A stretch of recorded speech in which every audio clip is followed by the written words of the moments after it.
بسم اللہ الرحمن الرحیم۔ سب خوبیاں اللہ عز و جل کے لیے ہیں، جس نے دلوں کو پاک اور منور کیا، ستاروں کو روشنی دی، ہواؤں کو مسخر کیا، بادلوں کو پھیلایا، پھر ان کو برسا دیا، باغات میں بارش بھیج کر درختوں کو زندگی بخشی، پھلوں کو پیدا کیا۔ اس نے عبادات کے دنوں کو دیگر اوقات پر فضیلت دی، خیرات و برکات کے حصول کو آسان فرما دیا، اور ماہ رمضان کو تمام مہینوں پر شرف بخشا، اور اس کی راتوں کو فضیلت عطا فرمائی، اور اس مہینے کو شب قدر کے ذریعے سے ممتاز فرما دیا، جو 1000 مہینوں سے بہتر ہے۔ اللہ عز و جل کا ارشاد بے رحمت بنیاد ہے، اِنَّا أَنزَلْنَاهُ فِي لَيْلَةِ الْقَدْرِ، ترجمہ بے شک ہم نے اسے شب قدر میں اتارا۔ تو ناظرین، شب قدر کو قرآن پاک میں لیلۃ القدر کہا گیا۔ لیلۃ القدر کو لیلۃ القدر کہنے کی 5 وجوہات میں آپ کے سامنے پیش کروں گا کہ لیلۃ القدر کو لیلۃ القدر کیوں کہتے ہیں۔ سب سے پہلی وجہ کیا ہے؟ قدر کا معنی عظمت ہے، اور چونکہ یہ رات بھی عظمت والی ہے، کیونکہ یہ رات عظمت والی ہے اور قدر کا معنی عظمت، تو اس لیے اسے لیلۃ القدر کہا گیا، کیونکہ یہ عظمت والی رات ہے۔ اور دوسری وجہ یہ ہے کہ قدر کا معنی ہوتا ہے تنگی، چونکہ اس رات زمین اپنی وسعت کے باوجود فرشتوں کی کثرت کی وجہ سے تنگ ہو جاتی ہے، اس لیے اسے لیلۃ القدر کہتے ہیں۔ اور تیسری وجہ کیا ہے؟ قدر کا معنی ہے حکم، چونکہ اس رات اشیاء کے متعلق ان کی حقیقتوں کے مطابق فیصلے کیے جاتے ہیں، اس لیے اسے لیلۃ القدر کہتے ہیں۔ اور چوتھی وجہ کیا ہے؟ قدر کا معنی ہے عزت۔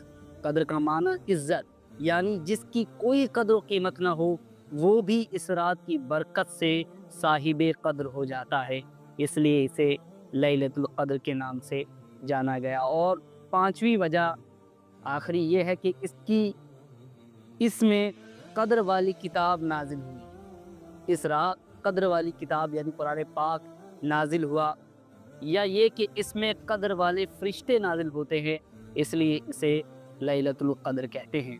تو ناظرین، لیلۃ القدر کے بارے میں اختلاف ہے، تاہم یہ اکثریت اسی پر ہے کہ شب قدر کی جو رات ہے وہ 27ویں کی رات ہے۔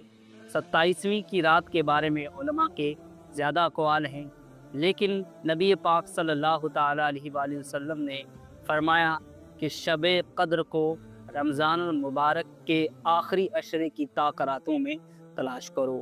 تو شب قدر، لیلۃ القدر 21ویں رات کی بھی ہو سکتی ہے، 25ویں کی بھی ہو سکتی ہے، 23ویں کی بھی ہو سکتی ہے، 27ویں کی بھی ہو سکتی ہے، اور 29ویں کی بھی ہو سکتی ہے۔ یہ الگ بات ہے کہ 27ویں کے بارے میں زیادہ اقوال ہیں کہ 27ویں کی رات ہی شب قدر کی رات ہے۔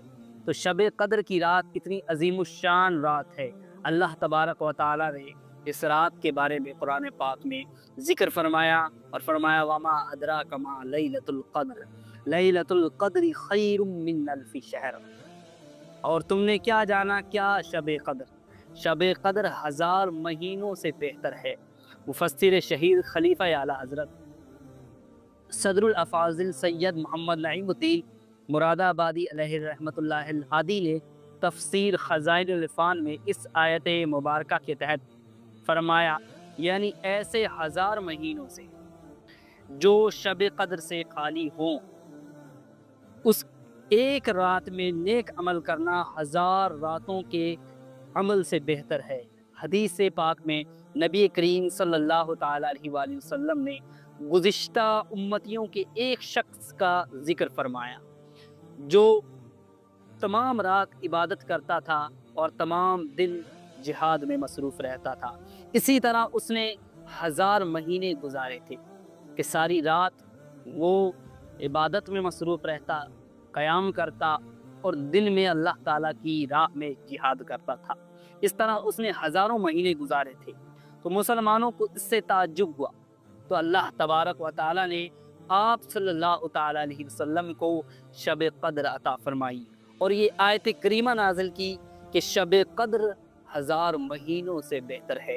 تو پتہ چلا کہ شب قدر کتنی عظیم الشان جو ہے رات ہے۔ اللہ تبارک و تعالی نے ہمیں اس امت کے لیے ایک تحفہ دیا جسے شب قدر کہتے ہیں۔ اگر کوئی اس میں ایمان و اخلاص کے ساتھ عبادت کرتا ہے تو اللہ تبارک و تعالی اس کے تمام گناہوں کو بخش دیتا ہے۔ فقی ابو اللیث رحمۃ اللہ تعالی علیہ نے بیان فرمایا کہ شب قدر میں اگر نوافل پڑھے جائیں تو کم از کم اس کی تعداد 2 رکعتیں ہیں، اور زیادہ سے زیادہ 1000 رکعتیں ہیں، اور متوسط اور درمیانی جو رکعتیں ہیں وہ 100 رکعتیں ہیں۔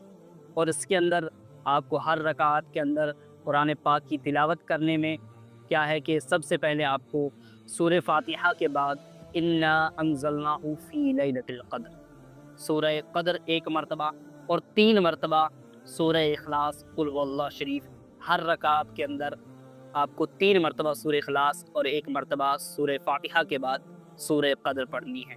اور اس طرح آپ 2 رکعت پر سلام پھیرنے کے بعد نبی پاک صلی اللہ تعالی وسلم پر درود و سلام پڑھیں گے۔ تو اس طرح آپ کو شب قدر کے نوافل ادا کرنے ہیں۔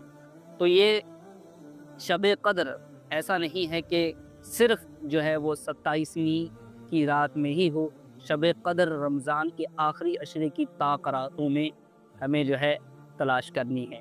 تو پتہ چلا کہ شب قدر جو ہے وہ 21ویں کی بھی ہو سکتی ہے، 27ویں کی بھی ہو سکتی ہے، 25ویں کی بھی ہو سکتی ہے، اور 29ویں کی بھی ہو سکتی ہے۔ طاق راتیں جو آخری عشرے میں ہوتی ہیں ان میں ہمیں عبادت کرنی ہے۔ اللہ تبارک و تعالی ہمیں شب قدر کی برکتوں سے مالا مال فرمائے۔